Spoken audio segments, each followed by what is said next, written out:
Hello everyone, this is your master teacher Surabhi Gupta from Vedantu and मेरी कक्षा में आपका स्वागत है। Welcome to the very first session of the academic year 2024-25 for class 9, जहां पर हम लोग शुरू करने वाले हैं with the first chapter of class 9 history, that is French revolution.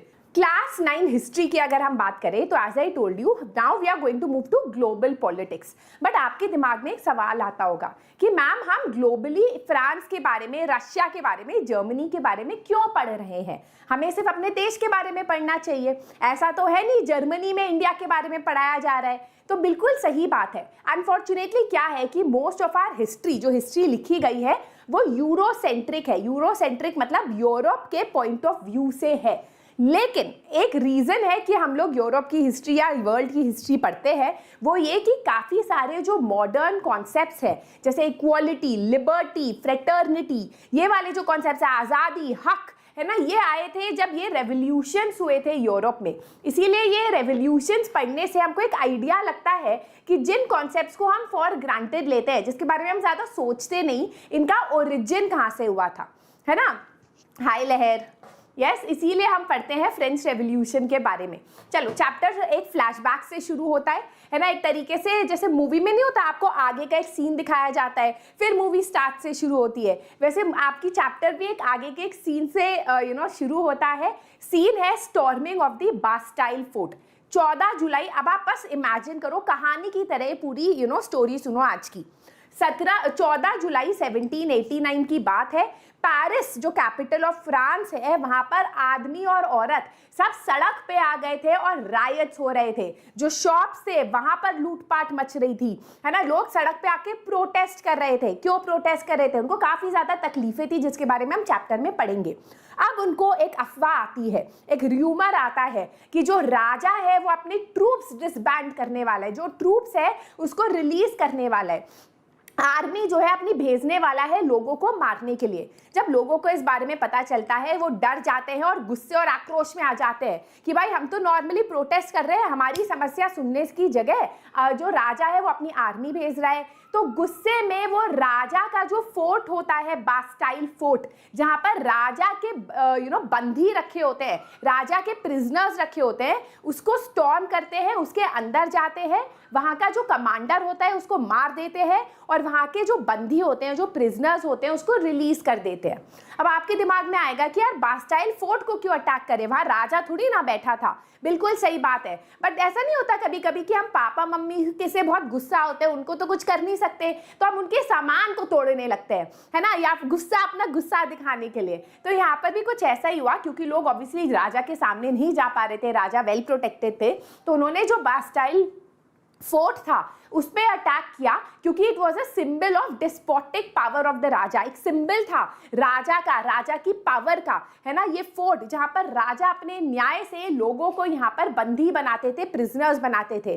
तो प्रिजनर्स को रिलीज करके फ्रांस के लोगों ने बोला कि हम आपको राजा नहीं मानते, हम आपके न्याय को भी नहीं मानते। ठीक है, तो यहां से आपका जो है चैप्टर शुरू होता है। This is the start of what we call the French revolution.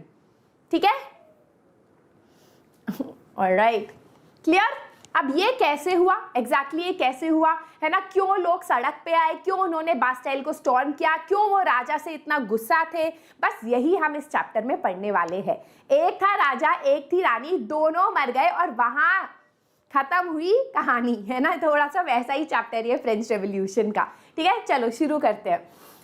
French society, पहले हम लोग समझेंगे कि 1789 जब आपका ये रायट होता है, जब आपका ये रेवोल्यूशन होता है, उससे पहले का समाज कैसा था, है ना, ऐसा क्यों था कि लोग सड़क पे उतर आए, व्हाट वाज द सिचुएशन। फिर हम पढ़ेंगे क्रांति के बारे में कि जब रेवोल्यूशन हुआ तो इसका इम्पैक्ट क्या था, किस टाइप की सरकार आई उसके बाद। फिर हम पढ़ेंगे कि कैसे फ्रांस में राजा का राजपाट खत्म होके फ्रांस एक रिपब्लिक बन जाता है। रिपब्लिक क्या होता है मैं आपको वो भी बताऊंगी। क्या वुमेन का इसमें कोई रोल था, स्लेवरी क्या होता है, व्हाट इज स्लेवरी, है ना, उसके बारे में भी हम इस चैप्टर में पढ़ेंगे। तो ये चैप्टर काफी ज्यादा बड़ा है। क्लास 8 से जब आप क्लास 9 में आते हो तो हिस्ट्री के चैप्टर्स को देख के थोड़े से डर जाते हैं सब लोग, लेकिन डरने की कोई जरूरत नहीं है, बहुत ही आसान चैप्टर है। ठीक है, चलो, French society during the late 18th century. अब आप एज आई टोल्ड यू कहानी की तरह समझो। 1789 में आपको पता चल गया कुछ मेजर हुआ था, लोग सड़क पे आ गए थे, पर ये कहानी 1789 की नहीं है। कहानी शुरू होती है 1774 में, जब फ्रांस की गद्दी संभालते हैं 20 साल के यंग प्रिंस कॉल्ड लुई 16, जो बर्बन फैमिली के होते हैं। मतलब जैसे मैं गुप्ता फैमिली की हूँ, है ना, वो बर्बन फैमिली के थे और वो लुई 16 20 साल के राजा बने थे। उनकी अभी अभी शादी हुई थी with a very young princess जिसका नाम था मैरी एंटोनेट, जो ऑस्ट्रिया की प्रिंसेस थी। तो अब आप कहोगे यार लुई 16 के तो मजे थे, राजा भी बन गया, शादी भी हो गई, लाइफ में और चाहिए भी क्या। लेकिन एक बहुत बड़ी प्रॉब्लम थी उनके सामने, और वो प्रॉब्लम ये थी कि उनको जो ट्रेजरी मिली थी फ्रांस की, है ना, जो तिजोरी मिली थी वो बिल्कुल खाली थी। He got a empty treasury. अब आपके दिमाग में क्वेश्चन आएगा कि यार एम्प्टी क्यों थी ट्रेजरी, है ना, तिजोरी खाली क्या थी, ऐसा क्या रीजन था कि पूरी की पूरी तिजोरी खाली थी। The reason again, what was the reason for the financial crisis in France? पहला ये था कि फ्रांस का दुश्मन, ध्यान से समझना इसको, फ्रांस का दुश्मन था ब्रिटेन, और ब्रिटेन का दुश्मन था, या फिर ब्रिटेन से दुश्मनी अमेरिका भी करता था। क्यों? क्योंकि ब्रिटेन ने जैसे हमें अपनी कॉलोनी बनाया था, जैसे हम पे कब्जा किया था, वैसे ब्रिटेन ने अमेरिका के ऊपर भी कब्जा किया था। तो बहुत सालों से अमेरिका अपनी वॉर ऑफ इंडिपेंडेंस होने के लिए ब्रिटिशर्स से लड़ाई कर रहा था। अब आप सोचो, अपना दुश्मन का दुश्मन तो दोस्त होता है, वैसे ही यहाँ पर फ्रांस ने सोचा कि ब्रिटिशर्स को नीचा दिखाने के लिए क्यों ना हम अमेरिका की मदद करें। अमेरिका की मदद करेंगे, अमेरिका को इंडिपेंडेंस दिलाएंगे, तो ब्रिटिशर्स जो है काफ़ी ज़्यादा अपनी टेरिटरी जो है लूज आउट कर जाएंगे और ब्रिटेन का एक तरीके से सर नीचे हो जाएगा, राइट। तो काफ़ी सालों तक फ्रांस ने अमेरिका की उनकी वॉर ऑफ इंडिपेंडेंस में हेल्प की, बहुत सारे पैसे दिए, बहुत सारे लोग दिए, बहुत सारे रिसोर्सेज दिए। इतने साल जब उन्होंने अमेरिका की हेल्प की तो फ्रांस के ऊपर वो एक बहुत बड़ा फाइनेंशियल ड्रेन बन गया। अमेरिका तो हो गया इंडिपेंडेंट, उसकी जितनी भी कॉलोनीज थी 13 कॉलोनीज वो तो इंडिपेंडेंट हो गई, लेकिन फ्रांस एक कर्जदार बन गया, है ना। पहले मतलब एक नाउ गॉट इन डेट। अब उसने काफ़ी सारा पैसा लोन में उठा रखा था बहुत सारे लेंडर्स से। दूसरा प्रॉब्लम ये था कि जिन लोगों ने फ्रांस की सरकार को लोन दिया था वो कम रेट ऑफ इंटरेस्ट पे लोन नहीं दिया था, वो जो लोन दिया था वो बहुत ज़्यादा हाई रेट ऑफ इंटरेस्ट पे दिया था। तो फ्रांस की सरकार के पास, राजा के पास कोई पैसा नहीं था कि वो उस रेट ऑफ इंटरेस्ट को वापस लौटा पाए। जितना भी वो टैक्सेस से राजा कमा पाता था उससे ज़्यादा उसको लौटाना पड़ता था एज द लोन, ठीक है। तो ये दूसरी प्रॉब्लम थी। तीसरी प्रॉब्लम थी कि भाई अब तुम राजा हो तो भिखारी की तरह तो नहीं रहोगे, तुम्हारे कपड़े भी आएंगे, तुम्हारी बीवी को भी कपड़े चाहिए, आलीशान पार्टियां होंगी, खाना होगा, तो उन सब के लिए भी काफ़ी पैसा चाहिए था जो काफ़ी ज़्यादा इन फजूल खर्ची में खर्च हो जाता था राजा का। चौथा जो है काफ़ी ज़्यादा पैसा लगता है आर्मी मेंटेन करने में, सरकार चलाने में, गवर्नमेंट ऑफिसेज रन करने में, तो इन सब चीज़ों में काफ़ी ज़्यादा पैसा खर्च हो रहा था राजा का। These were the causes for the financial crisis in France, ठीक है, राइट। चलो अब आपको क्या लगता है राजा क्या करेगा ऐसे सिचुएशन में? उसके पास पैसा नहीं है, उसको पैसों की ज़रूरत है।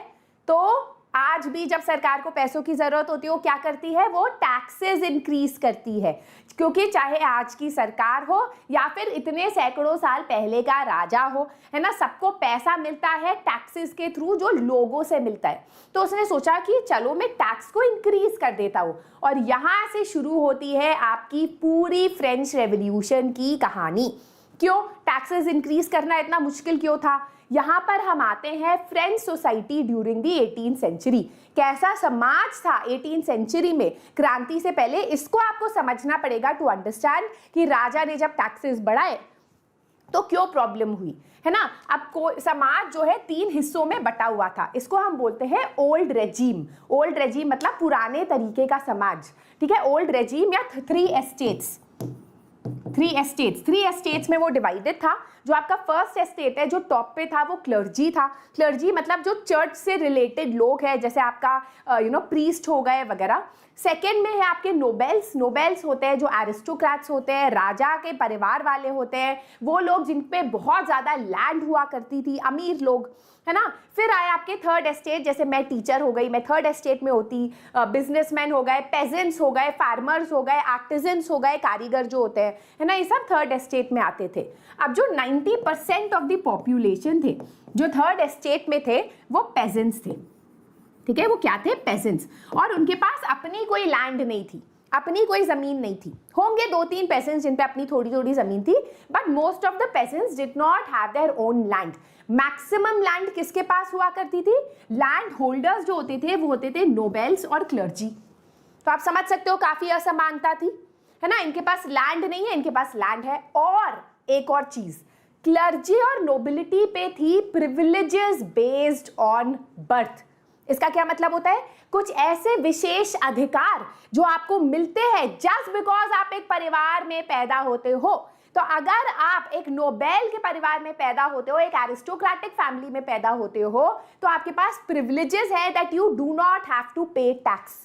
जो फर्स्ट और सेकेंड एस्टेट है वो टैक्सेस पे नहीं करते थे, ठीक है। टैक्सेस कौन पे करता था, ओनली द थर्ड एस्टेट। तो ये प्रिविलेज है उनके pass on the basis of birth कि जस्ट बिकॉज वो यहाँ पैदा हुए हैं वो टैक्स नहीं देंगे। तो टैक्स कौन देगा, थर्ड एस्टेट। थोड़ा कहानी समझ आ रहा है, राजा टैक्स बढ़ाना चाहता है, थर्ड एस्टेट ही है जो टैक्स देता है। और पता है ये टैक्स कलेक्ट कौन करता है, फर्स्ट और सेकेंड एस्टेट टैक्सेस को कलेक्ट करते हैं, ठीक है। ये सिचुएशन थी आपकी इन फ्रांस, ठीक है। तो members of the first two estate enjoyed certain privileges by birth and सबसे इंपॉर्टेंट था exemption from paying taxes to the state. इसके अलावा नोबेल्स जो है फ्यूडल प्रिविलेजेस भी एंजॉय करते थे। फ्यूडल प्रिविलेजेस क्या होता है, फ्यूडल सिस्टम का मतलब होता है कि जो एक होता है लैंड ओनर और फिर एक पेजेंट्स होते हैं जो फार्मर्स होते हैं, उनकी खुद की लैंड नहीं होती, वो पूरे दिन काम करते हैं, अपना पीठ तोड़ते हैं, कमर तोड़ते हैं और फिर रेंट देते हैं लैंड ओनर को। तो ये जो सिस्टम होता है इसको फ्यूडल सिस्टम बोला जाता है। तो फ्यूडल सिस्टम एग्जिस्ट करता था यूरोप में, और जो लैंड ओनर होता था, जो एरिस्टोक्रेट्स होते थे, वो फ्री में भी काम कराते थे पेसेंट से कि आओ मेरे घर में झाड़ू पोछा लगा लो, मेरे यहाँ कुकिंग कर लो, और उनको करना पड़ता था। इसको बोलते थे मेनू ड्यूज, है ना, इसको सर्वडम, ये सब टर्म्स यहाँ पर है नहीं बट 10th में पढ़ोगे, बट एनीवेज, ठीक है। तो इस तरीके से वो एक्स्ट्रा काम भी कराते थे, ठीक। तो उनके पास ये प्रिविलेजेस थी कि बिना कुछ करे ये सब काम वो पेजेंट से करा सकते थे। Clear, yes.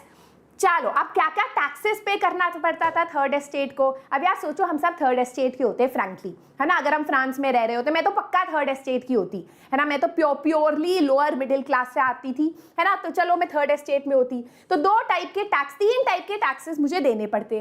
पहला टैक्स है टाइल, जो मुझे स्टेट को देना होता, राजा को देना होता, टाइल। दूसरा टैक्स का नाम है टिथे, जो मुझको चर्च को देना होता, 1/10 ऑफ माई एग्रीकल्चरल प्रोड्यूस, ठीक है। जितना मैंने उगाया उसका 1/10 मुझको जो है चर्च को भी देना होता। उसके अलावा मुझे इनडायरेक्ट टैक्सेस भी देने होते। मैंने नमक खरीदा, केक खरीदा, ब्रेड खरीदी, उसके ऊपर जो टैक्स होता है वो भी देना पड़ता। समझ रहे हो ना मैम, अगर ना करे तो बेटा टैक्स तो देना ही पड़ता है, नहीं तो राजा के लोग आके आपको पीटेंगे, ठीक है। पिटना चाहते हो, सो दैट इज इट। तो आपके बुक में जो है एक बहुत इंटरेस्टिंग इमेज भी दिखा रखी है इसको डिस्क्राइब करने के लिए। इस इमेज का नाम है the spider and the fly. The nobleman is the spider. तो ये जो है, ये मैं आपको समझाती हूँ, रुको।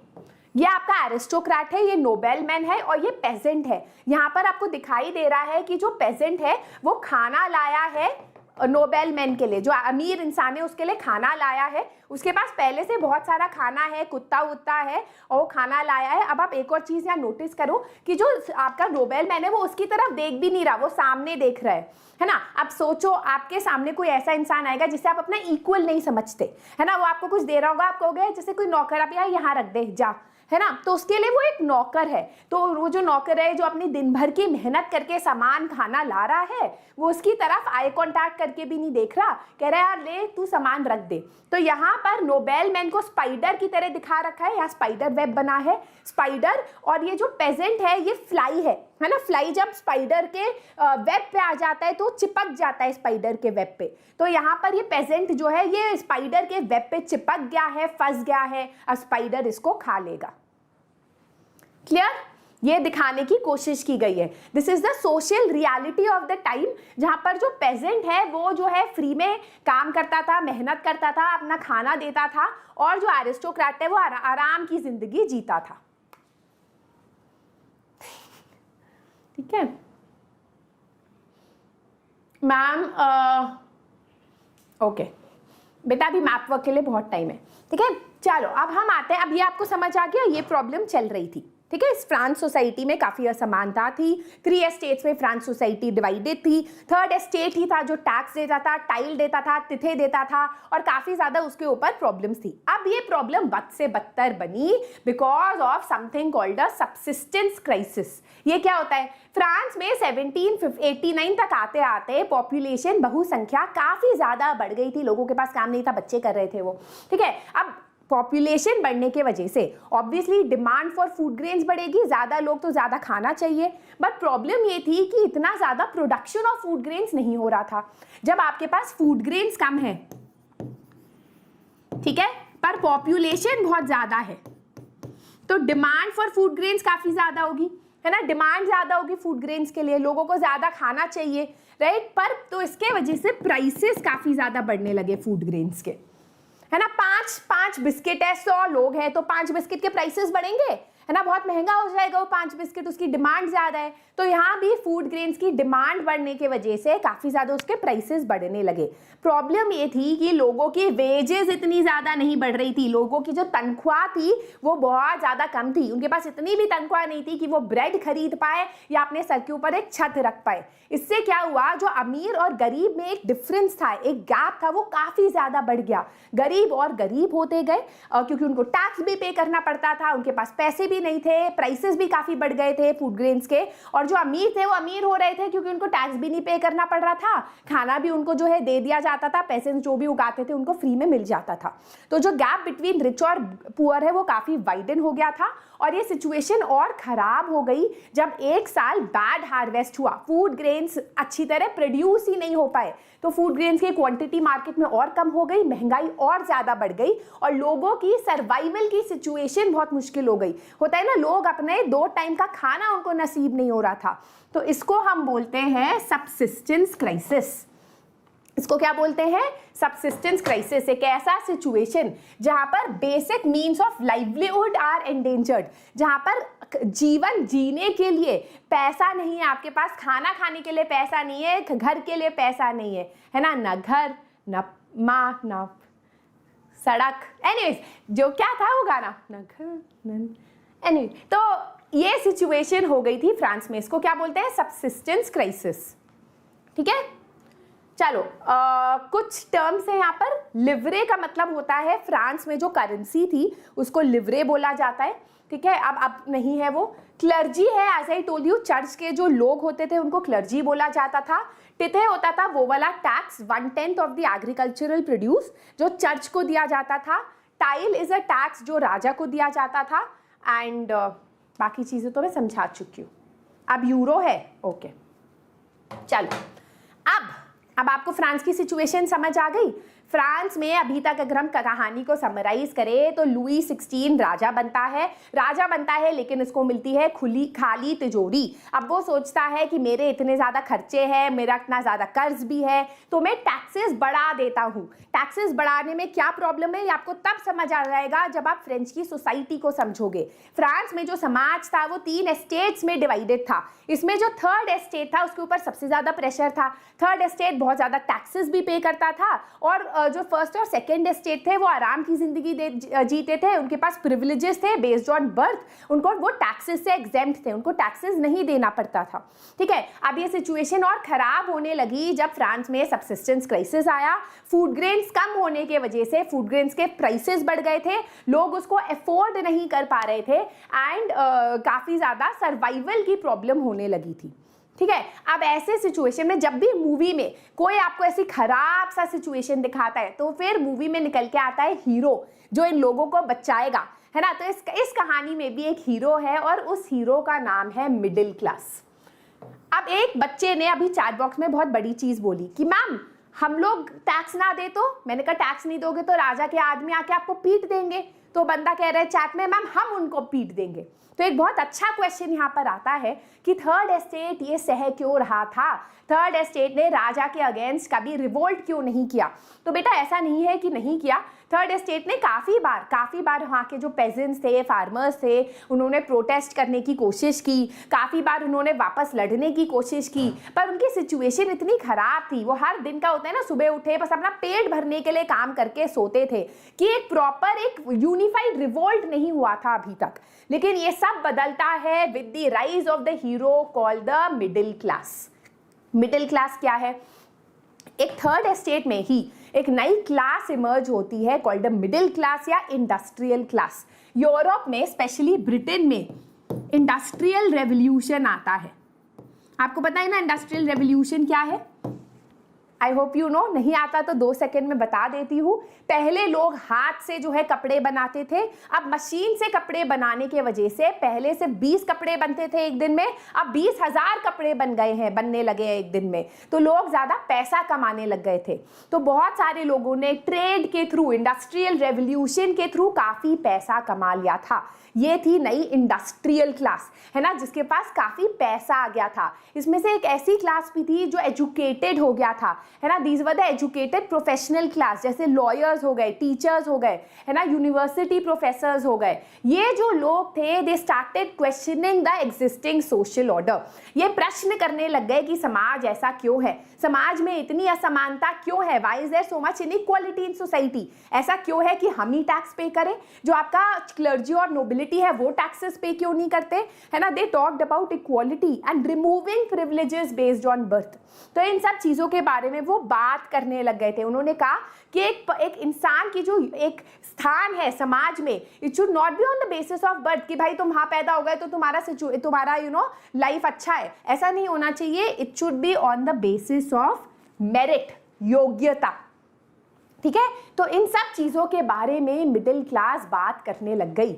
अब मिडिल क्लास के जो थॉट्स थे ये और ज़्यादा लोगों तक पहुंचने लग गए किताबों के माध्यम से, through the medium of books. काफ़ी सारे फिलोसोफर्स के आइडियाज़ लोगों तक पहुंचने लग गए। किस टाइप के फिलोसोफर्स थे?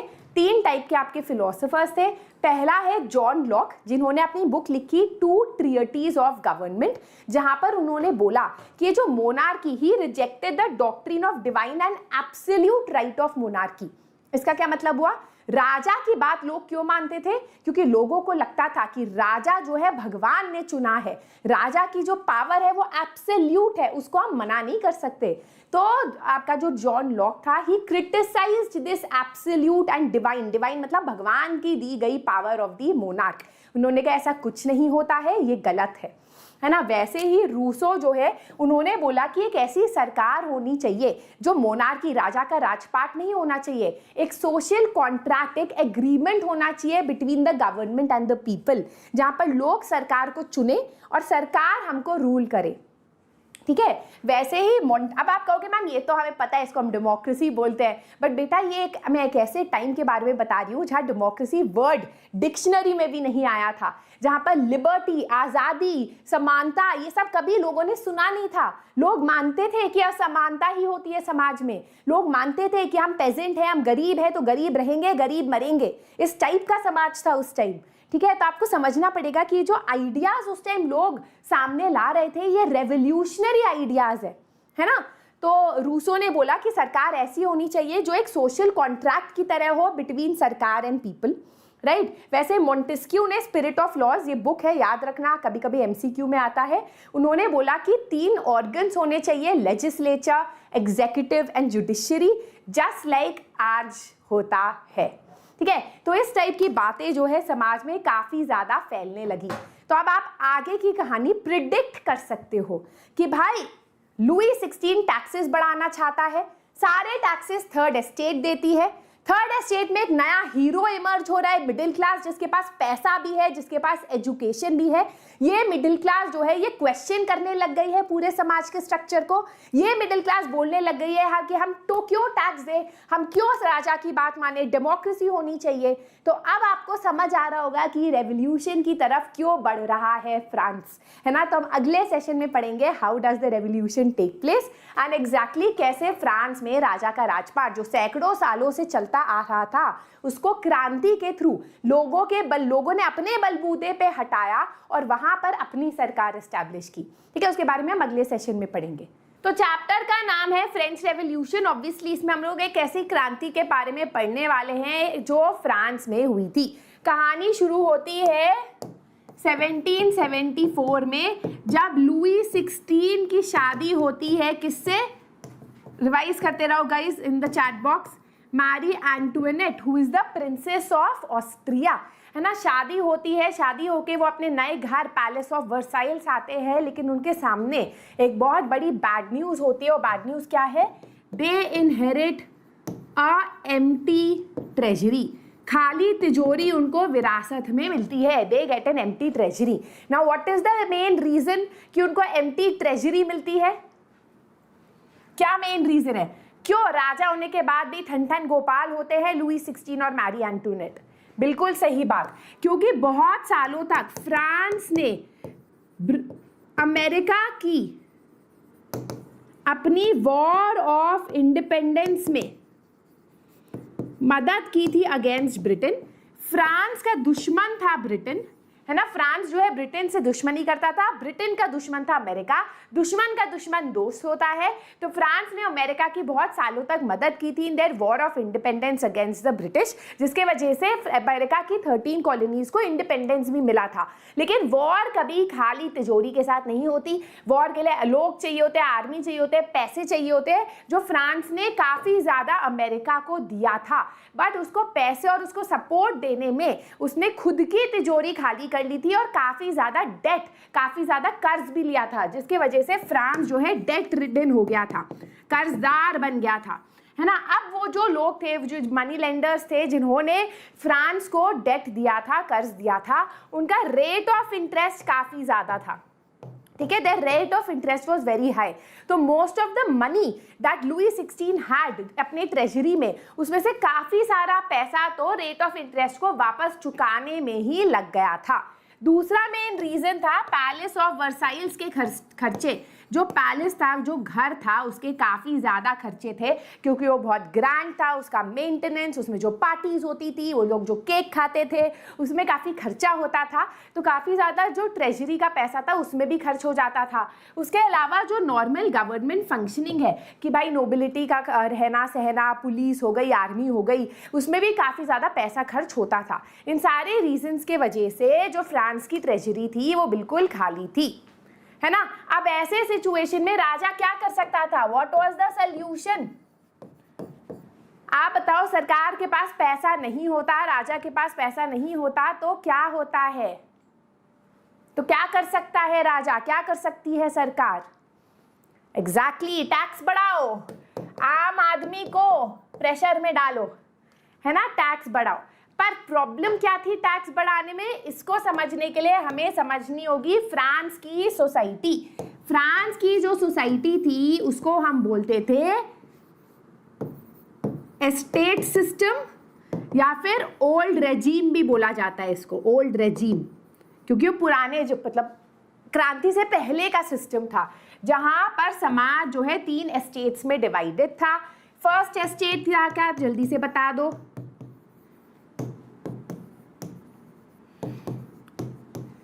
फर्स्ट एस्टेट था क्लर्जी। क्लर्जी मतलब हो गए आपके चर्च के लोग, है ना, चर्च के जो लोग हैं। सेकेंड एस्टेट में आ गया आपका नोबिलिटी, राजा हो गया, एरिस्टोक्रेट्स हो गए, लैंडलॉर्ड्स हो गए, जो अमीर लोग हो गए, वो आ गए आपके नोबिलिटी एरिस्टोक्रेसी में। तीसरे हो गए आपके pageants. 90% of the third estate pageants थे, जो काम करते थे लैंड के ऊपर। बट जनरल पीपल जैसे आपके लॉयर्स भी हो गए, आर्टिजन्स भी हो गए, जो कारीगर होते हैं, वो लोग जो है थर्ड एस्टेट में थे। यहाँ पर जो फर्स्ट और सेकेंड एस्टेट था, उनके पास थी प्रिविलेजेस बेस्ड ऑन बर्थ। इसका क्या मतलब होता है? कुछ ऐसे विशेष अधिकार थे जो उनके पास थे just because they were born in clergy और नोबिलिटी वाली फैमिली। क्या थे वो प्रिविलेजेस, क्या थे वो स्पेशल बेनिफिट्स जो उनको मिलते थे? They did not have to pay tax.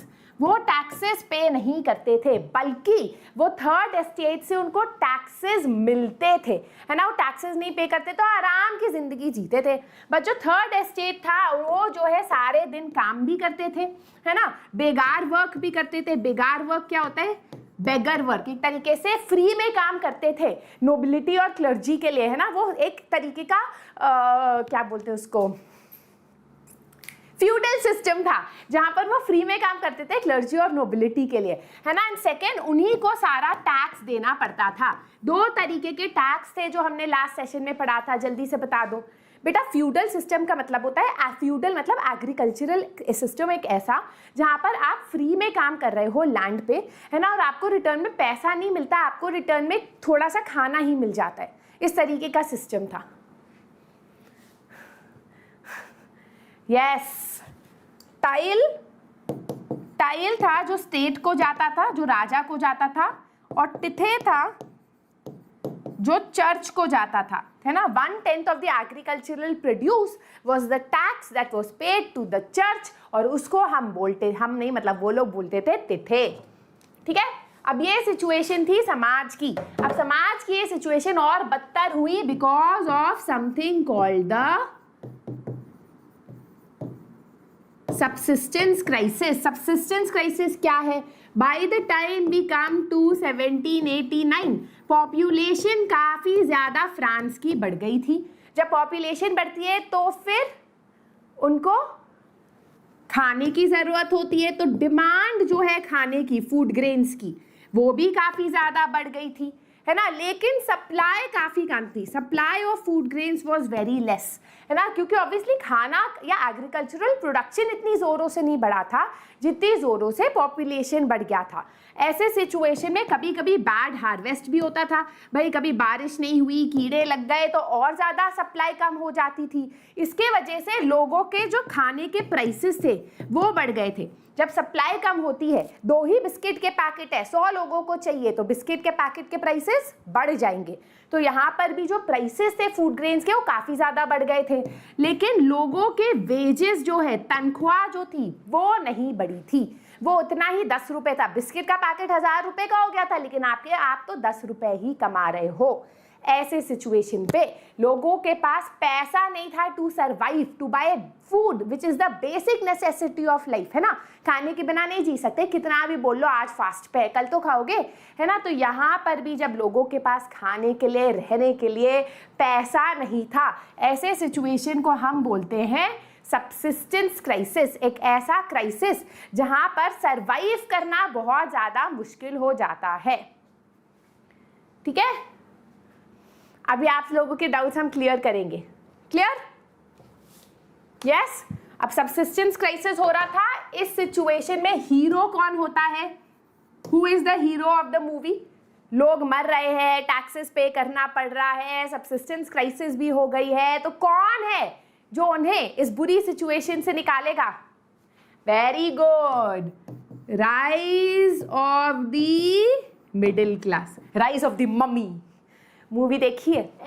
Rise of the middle class. Middle class कौन है? थर्ड एस्टेट में एक ऐसा ग्रुप इमर्ज होने लगता है जो एजुकेटेड होता है, जो थोड़ा बहुत पढ़ाई लिखाई कर लेता है, जो इंडस्ट्रियल क्लास होती है। इंडस्ट्रियल क्लास मतलब इंडस्ट्रियल रेवोल्यूशन के वजह से कुछ ऐसे ग्रुप्स होते हैं जिन्होंने काफ़ी पैसा कमा लिया होता है ट्रेड के थ्रू। जो मर्चेंट्स होते हैं, इंडस्ट्रियलिस्ट होते हैं, वो होती है आपकी मिडिल क्लास। लॉयर्स हो गए, बिजनेसमैन हो गए।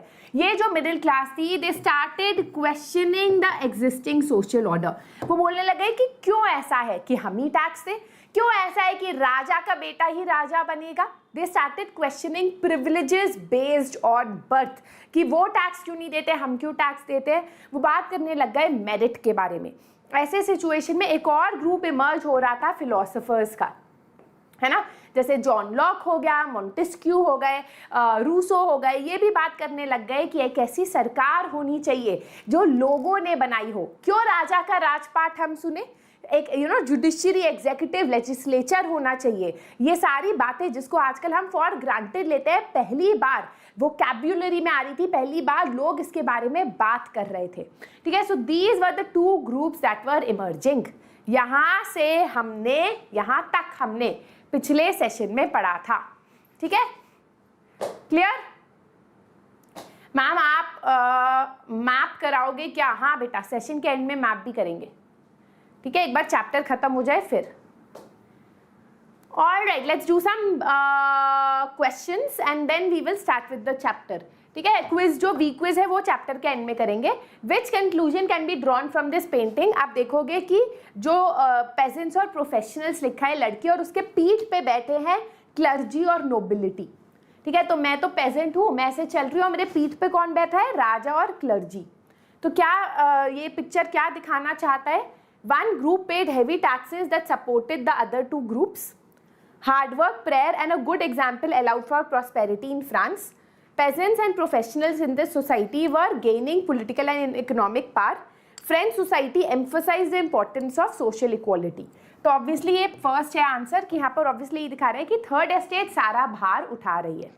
ठीक है, which of these books were written by John Locke? जल्दी से बता दो, जॉन लॉक ने कौन सी किताब लिखी थी? बेटा अभी हमने बस लास्ट क्लास का रिविजन ही खत्म किया है। Two treatises on government. What does the word leverage stand for? Liver. What does the word liver stand for? I'm a liver. Tax unit of currency in France. ठीक है, चलो शुरू करें। हाँ, लैग हो रहा है या ठीक है? जल्दी से बता दो। Am I visible, audible, everything okay?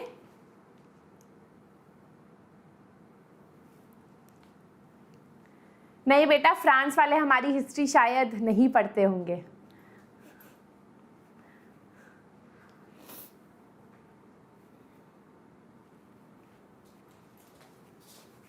ठीक है, चलो शुरू करते हैं। ठीक है, तो गाइज अब आपको यहाँ तक कहानी पता चल गई। आपको पता है कि खाली तिजोरी के वजह से जो फ्रांस का राजा है उसे टैक्सेस बढ़ाने की जरूरत है, बट यहाँ पर एक ट्विस्ट आया लैगिंग।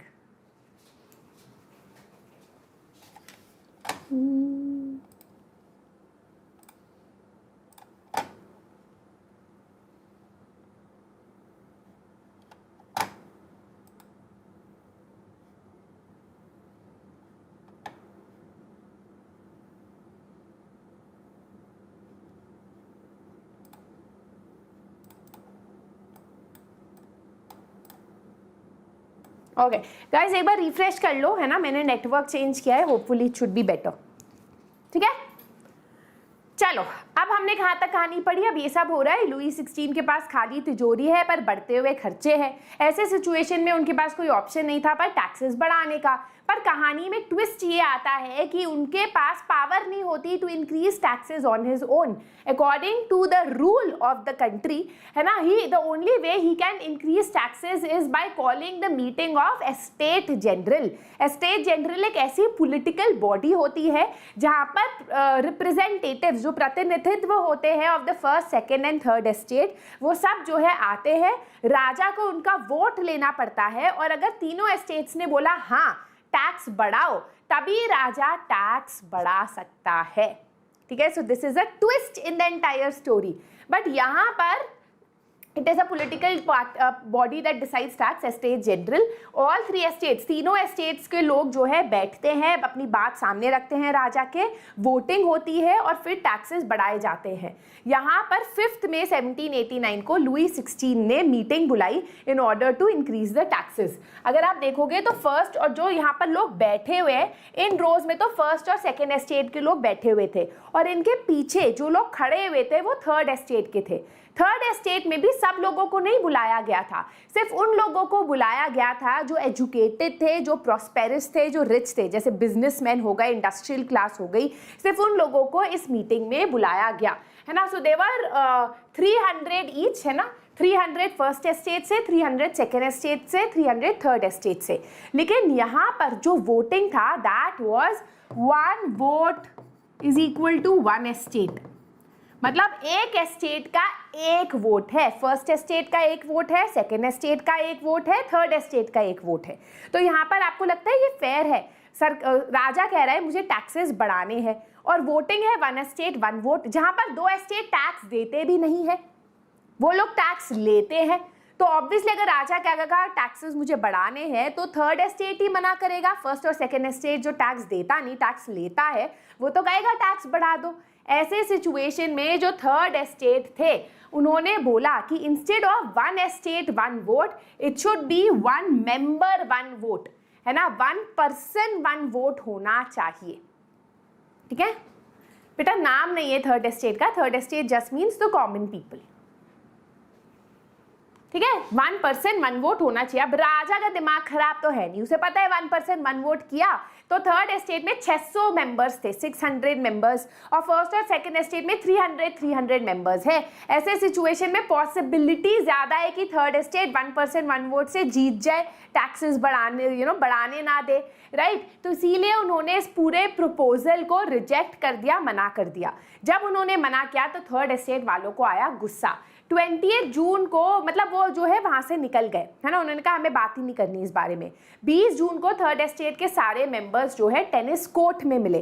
क्यों मिले टेनिस कोर्ट में? टेनिस खेलने के लिए नहीं, शायद वही एक जगह थी जहां इतने सारे लोग जो है इकट्ठा हो पाए, है ना। और उन्होंने डिसाइड किया कि वो अब से नेशनल असेंबली है, उन्होंने अपने आप को रीनेम किया एज नेशनल असेंबली, और उन्होंने बोला कि वो एक ऐसा कॉन्स्टिट्यूशन बनाएंगे, एक ऐसा संविधान बनाएंगे जो राजा की एब्सोल्यूट पावर को लिमिट कर देगा। वो फ्रांस को एक नया देश बनाएंगे जहां फ्रांस की पावर उनके हाथ में होगी, ना कि राजा के हाथ में।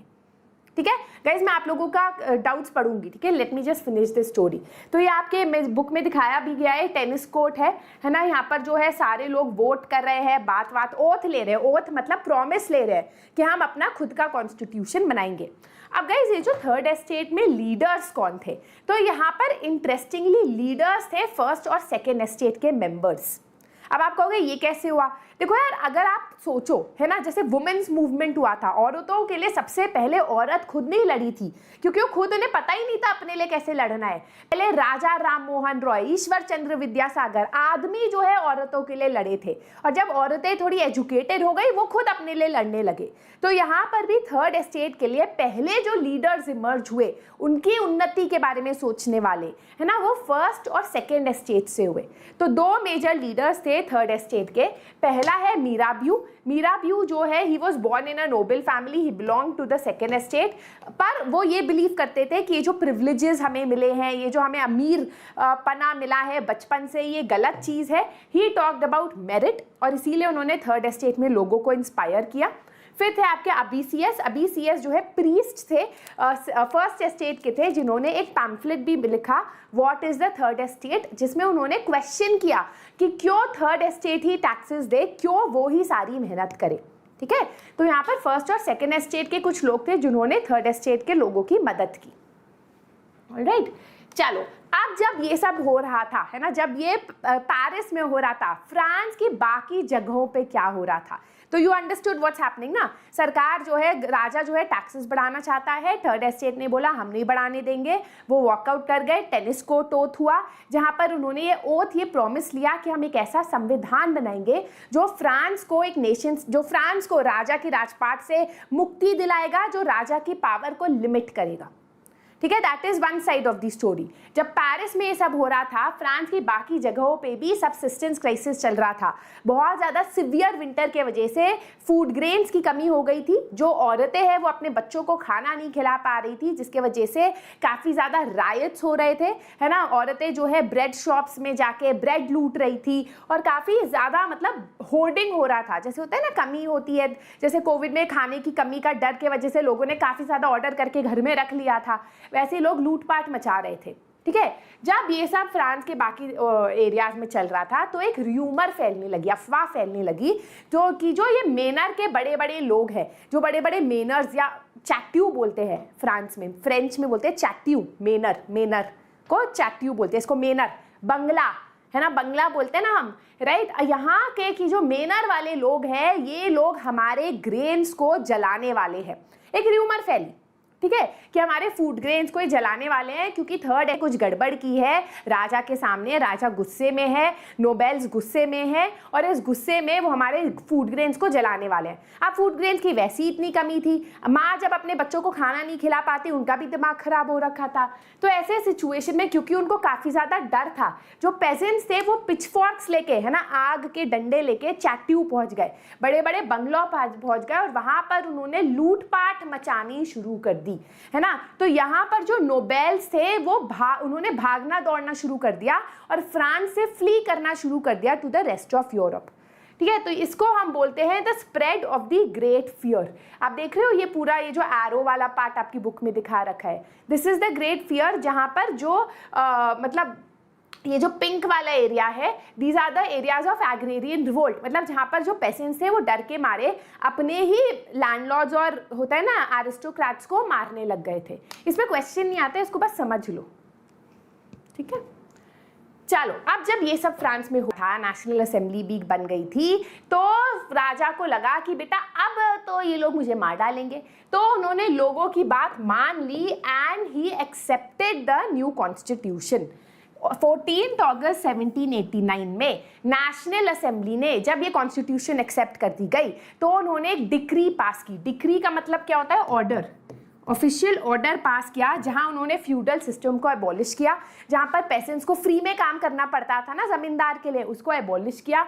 जो प्रिविलेजेस थी क्लर्जी को कि भाई सिर्फ टैक्सेस लेने हैं, टैक्सेस देना नहीं है, उसको एबॉलिश किया गया, राइट। टिथेस को एबॉलिश किया गया जो टैक्सेस थे, और जो चर्च की लैंड हुआ करती थी, जो चर्च ओन करता था, उसको एबॉलिश, उसको कॉन्फिस्केट किया गया।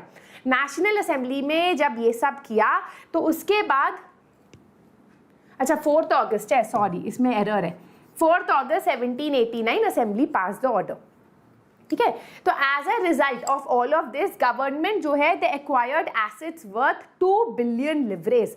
इन सारे मेजर्स के वजह से सरकार की तिजोरी में कितना पैसा आया? 2 बिलियन लिवर बोलते हैं वैसे, बट लिवरे, ठीक है।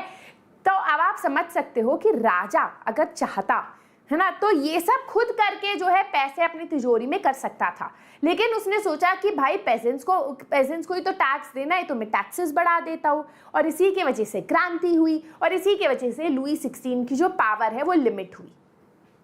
क्लियर? यस। चलो, अब फ्रांस बना कॉन्स्टिट्यूशनल मोनार्की। कॉन्स्टिट्यूशनल मोनार्की मतलब पहला फ्रांस क्या था? मोनार्की था। मोनार्की का मतलब होता है जहां पर जो राजा होता है उसके पास एब्सोल्यूट पावर होती है, वो जो चाहे वो डिसीजन ले सकता है। पर कॉन्स्टिट्यूशनल मोनार्की का क्या मतलब होता है कि राजा तो है लेकिन उसको कॉन्स्टिट्यूशन की बात सुननी पड़ रही है ना, उसको जो है उसकी पावर अनलिमिटेड नहीं है, लिमिटेड है।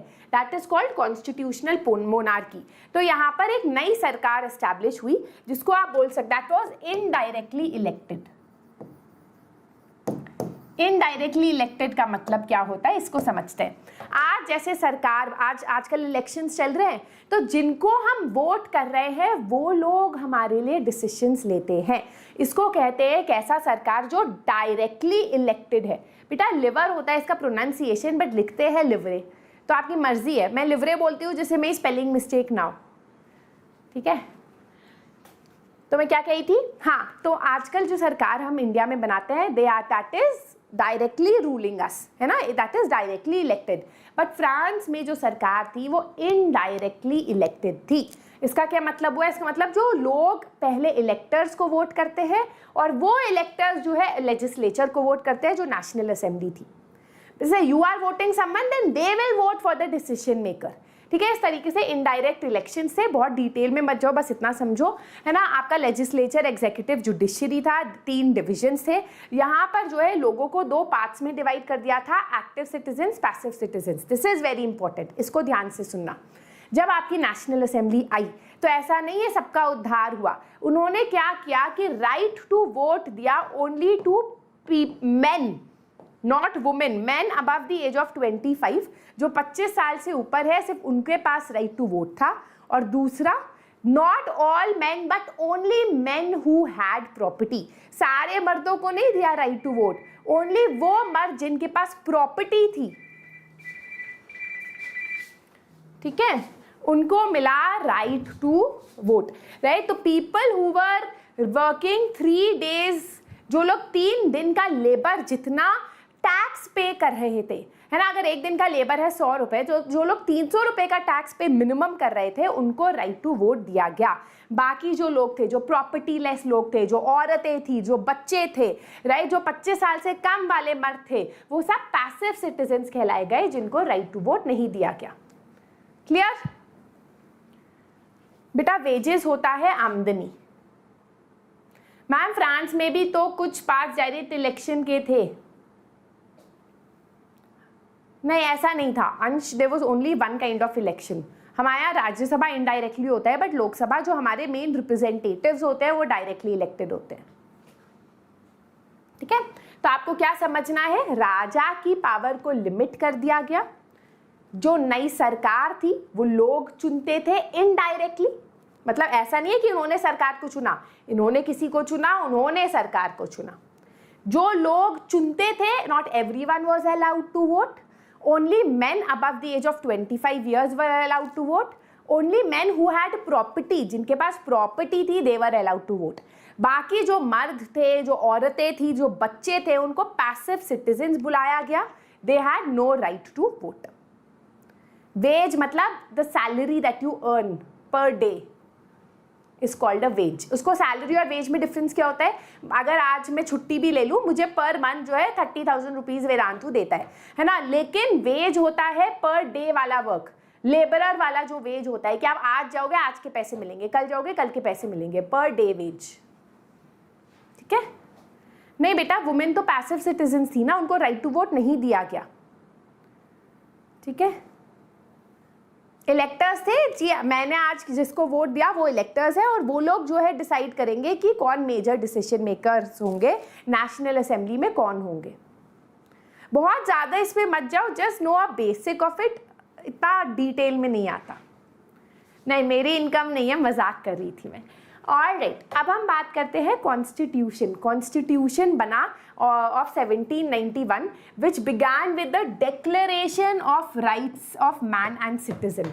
मतलब कॉन्स्टिट्यूशन का पहला पेज था declaration of rights of man and citizen, जहाँ पर पहली बार कॉन्सेप्ट्स है फ्रीडम के, इक्वालिटी के, फ्रीडम ऑफ स्पीच के, as natural and inalienable rights. Natural and inalienable rights क्या होता है? नेचुरल मतलब ये भगवान के दिए हुए हक है जो आपसे कोई नहीं छीन सकता, कोई राजा भी नहीं। इनएलिएनेबल मतलब भाई आपसे छीन ही नहीं सकता, ये आपके राइट्स है, ये एलियन राइट्स नहीं है, ये आपके हैं, है ना। इस तरीके से इन राइट्स को एस्टैब्लिश किया गया। It was the duty of the state, the duty of the government to protect these rights. ये एक्स्ट्रा आपको इंफॉर्मेशन दी जा रही है। ठीक है, तो यहाँ पर किन किन राइट्स की बात हुई कॉन्स्टिट्यूशन में? पहली बार दुनिया में right to life, right to speech, right to opinion, है ना, राइट इक्वालिटी बिफोर लॉ और लिबर्टी, फ्रीडम के बारे में बात हुई। अब मैं आपको पहले भी बता चुकी हूँ कि हो सकता है कि आज जब ये हक पढ़ते हो तो आपके दिमाग में आए कि यार ये तो क्या है, ये तो हम रात को ऐसे फर्स्ट स्टैंडर्ड से पढ़ रहे हैं इन राइट्स के बारे में। But I am talking to you about the time जब सैकड़ों सालों से मोनार्की एग्जिस्ट किया करती थी दुनिया में। लोगों को लगता था कि जिंदगी उनकी नहीं है, जिंदगी राजा की है, प्रॉपर्टी उनकी नहीं है, प्रॉपर्टी राजा की है। इक्वालिटी तो एग्जिस्ट ही नहीं करती थी, लोगों को लगता था इनइक्वालिटी, हम सब अनइक्वल ही है। अगर हम लोअर कास्ट में पैदा हुए हैं तो इसका मतलब हमने बुरे कर्म किए हैं, है ना। तो इस तरीके की एक सोच रहती थी जो बदली with this revolution, with this constitution. ठीक है, क्लियर, राइट। अब जब ये पूरा रेवोल्यूशन चल रहा था, एक इंटरेस्टिंग बात यह है कि फ्रांस में ज्यादातर लोग इलिटरेट थे, है ना, गंवार थे, उनको पढ़ना लिखना नहीं आता था। तो ऐसे क्या भाई, क्या लैग हो रहा है गाइस? सबके लिए ठीक है? एक बार रिफ्रेश कर लो। ठीक है, तो इलिटरेट थे, तो ऐसे सिचुएशन में जो रेवोल्यूशनरीज थे, क्रांतिकारी थे, उन्होंने किस तरीके से लोगों को इंस्पायर किया to stand up against the raja. आप खुद सोचो, सैकड़ों सालों से लोगों ने प्रोटेस्ट नहीं किया होगा राजा के अगेंस्ट, थोड़ा बहुत प्रोटेस्ट किया होगा, बट कुछ सिंबल्स ऐसे यूज किए इस बार की क्रांति में कि लोग जो है काफी ज्यादा इंस्पायर होने लगे to fight against the king. ठीक है, तो the painting by Le Barbier uses many such symbols to convey the content of declaration of rights. तो कॉन्स्टिट्यूशन में भी, जिससे कॉन्स्टिट्यूशन का मैसेज आम आदमी तक पहुंचे, नए संविधान का, तो सिंबल्स का यूज किया गया सो दैट लोगों को समझ आए कि कॉन्स्टिट्यूशन में क्या लिखा है। फॉर एग्जाम्पल, ये जो आपको दिख रहा है ब्रोकन चेन, टूटा हुआ चेन है ना, टूटी हुई हथकड़ी, right, that is the broken chain that shows कि अब आप फ्री हो, अब आप आजाद हो, अब आप स्लेवरी से, गुलामी से मुक्त हो, है ना। वैसे ही ये जो बंडल ऑफ रॉड्स है, इसको दिखाया गया है स्ट्रेंथ इन यूनिटी। जैसे हम हिंदी में नहीं बोलते एक उंगली से कुछ नहीं होता, बट उंगलियां साथ में आ जाए तो मुट्ठी बन जाएगी, वही है इसका मतलब। ठीक है, फिर हम आते हैं the I with in a triangle radiating light. तो दिस शोज कि it is standing for knowledge, कि जो आंख है जो लाइट दे रही है वो सारा जो सुपरस्टिशन है उसको भगा देगी। सिंपल, कभी कभी एमसीक्यू में आता है, स्पेक्टर जो है सिंबल ऑफ रॉयल पावर, राजा की जो छड़ी है that was a symbol of royal power. फिर ये जो स्नेक है जो अपने ही टंग को, अपने ही टेल को बाइट कर रहा है, this was a symbol of eternity, कि एक ऐसा रिंग जिसकी ना शुरुआत है ना अंत है। इट वॉज अ सिंबल, है ना, कि भाई आप दिखाना चाहते हो कि राजा की पावर, तो कैसे दिखाओगे, तो आप उस छड़ी से दिखाओगे। ठीक है, रेड फ्राइजियन कैप, तो ये जो है एक तरीके की कैप थी दैट शोड कि स्लेव्स अब फ्री हो गए, है ना। तो अगर आप हैरी पॉटर फैन हो तो आपने उसमें देखा होगा कि जो डॉबी है, जो स्लेव हुआ करता था, है ना, उसको सॉक्स दे देते थे तो डॉबी फ्री हो गया था। तो यहाँ पर जो है उसी तरीके से सॉक्स की जगह कैप है, कि कैप दे दिया तो मतलब स्लेव जो है फ्री हो गया। ठीक है, वैसे ही winged women was a personification of law. जैसे हमारे यहाँ वो जो अंधी औरत है, सॉरी, जो औरत के आँख के सामने जो पट्टा है दैट इज कानून का एक सिंबल, तो वैसे ही कानून का सिंबल यहाँ विंग्ड वुमेन थी। लॉ ऑफ टैबलेट, तो ये जो टैबलेट दिखाई गई है दिस शोज दैट एक law is equal for all. ठीक है, आप लोग जिस जल्दी से तब तक आ जाओ, कहानी आपको पता है अभी। राजा का राजपाट को क्रांति से हटा दिया गया है, फ्रेंच रेवोल्यूशन के थ्रू हटा दिया गया है। फ्रांस एक कॉन्स्टिट्यूशनल मोनार्की बन गई है, राजा की पावर पे को लिमिट कर दी गई है। राजा पहले खुला बैल था, अब उसकी गर्दन के चारों तरफ घंटी लगा दी गई है। अब बैल को ये बात पसंद नहीं आई, पहले तो वो राजा था, अब उसकी घंटी लगा दी, तो उसने अपने ससुराल कॉल किया, ऑस्ट्रिया और प्रशिया, और बोला वहाँ के राजा को कि जो मेरे साथ हुआ है वो एक दिन तुम्हारे साथ भी हो सकता है, इसीलिए मेरी मदद कर दो। And France got into a secret negotiation with Prussia and Austria. जब नेशनल असेंबली को इस बारे में पता चला तो वो इस बात से खुश नहीं थे कि लुई 16 चुप्पे चुप्पे कुछ काम कर रहा है ना, खुद की क्रांति करने की कोशिश में है। तो नेशनल असेंबली ने वॉर डिक्लेयर कर दिया अगेंस्ट ऑस्ट्रिया एंड प्रशिया। ठीक है, they declared war against Austria and Prussia. France के काफ़ी सारे जो लोग थे, वॉलंटियर्स थे, वो आर्मी में उन्होंने अपना दाखिला दिया and they fought against Austria and Prussia's monarchy, क्योंकि वो एक तरीके से फाइट कर रहे थे अगेंस्ट राजा का राजपाट ऑल अक्रॉस यूरोप। और जैसे वो फ्रांस में लिबर्टी लाए थे, फ्रीडम लाए थे, वो पूरे यूरोप में फ्रीडम लाना चाहते थे। उन्होंने काफ़ी सारे पेट्रियोटिक गाने गाए जो अपना देश प्रेम दिखाने के लिए, and one of the songs that they sang was Marseilles type ही है ये। ठीक है, Marseilles। The reason I am not saying, देखो तो फ्रेंच प्रोनाउंसिएशन थोड़ा अलग होता है, लेकिन जो आपकी स्पेलिंग वाला वर्ड है उसको आप वैसे ही बोलो, तो Marseilles ही बोलना। ठीक है, तो आप लिख पाओगे। And it was compose by Roger de, अब वो it is Isle but you can just say L Isle so that you remember. ठीक है, तो उन्होंने ये गाना शुरू किया and it is so popular कि today it is France national anthem. ठीक है, क्लियर? मर्सीलाइज। ठीक है, मर्सीलाइज। ऑलराइट, ठीक है, तो ये सब फ्रांस में हो रहा था। अब वॉर का इम्पैक्ट क्या था? What was the impact of war? Marseillaise से याद रहता है आपको, very good. Okay now guys, अब वॉर में काफी आदमियों ने पार्टिसिपेट किया, आदमी चले गए पार्टिसिपेट करने के लिए, जिसकी वजह से औरतें अकेले रह गई। अब घर में अपने बच्चों का पेट भरने के लिए औरतें जो है मार्केट प्लेस में जाने लग गई, वो काम करने लग गई। और बहुत सारी औरतों को ये लगने लगा कि भाई हम अगर सब काम कर रहे हैं तो हमारे पास राइट टू वोट क्यों नहीं है। और उन्होंने खुद के पॉलिटिकल क्लब्स बनाने शुरू कर दिए, जिसके बारे में आप चैप्टर के एंड में पढ़ोगे, did women have a revolution वाले पार्ट में। लेकिन जब ये सब वॉर सिचुएशन हो रही थी तो और भी पॉलिटिकल क्लब्स फ्रांस में उत्पन्न होने शुरू हो गए। One such political club was the Jacobins club. कहाँ लिखा है? जो जैकोबिन क्लब था, it was named from the former convent of Saint Jacob in Paris. मतलब सेंट जेकब एक सेंट थे, उनके नाम पे जैकोबिन क्लब इस्टेब्लिश किया गया। जो समाज के लेस प्रॉस्पेरस लोग थे, जिनको राइट टू वोट नहीं दिया गया था, जिनके पास प्रॉपर्टी नहीं थी, जो गरीब थे, जो आर्टिजन्स थे, कारीगर थे, पेजेंट्स थे, इन लोगों ने अपना ये ग्रुप बनाया जिसका नाम था जैकोबिन। और उनके लीडर थे मैक्सिमिलियन रॉबेस्पियर, जो नाम बड़ा इंटरेस्टिंग है ना। अब जैकोबिन्स ने अपने आप को अमीर लोगों से अलग करने के लिए अपना ड्रेस बदला, है ना। फॉर एग्जाम्पल, जो अमीर लोग हुआ करते थे वो लोग पहनते थे नी ब्रीचेस। नी ब्रीचेस क्या होता है? इस तरीके से जो नी पे कसते हैं, है ना। एक तरीके से आप सोचो, एक ऐसी पैंट जो नी पे कसते हैं, ठीक है, दे आर एक तरीके से ऐसे इस टाइप से, है ना, या नी पे कस रहे हैं। तो उन्होंने पहनना शुरू किया सैंस कुलेट्स। अच्छा, सैंस मतलब विदाउट, कुलेट्स मतलब नी ब्रीचेस। तो विदाउट नी ब्रीचेस या सैन कुलेट्स उन्होंने पहनना शुरू किया, जिसको आजकल हम बोलते हैं पलाज़ो या फिर पजामा, है ना। ये उन्होंने किया शुरू पहनना to show that they are different from the rich people of society. It was similar to those worn by dock workers, जो शिप में काम करते थे, उस तरीके से उन्होंने कपड़ा पहनना शुरू कर दिया था। जैकोबिन क्लब का मेन एम था पॉलिटिकल राइट्स लेना, स्पेशली राइट टू वोट।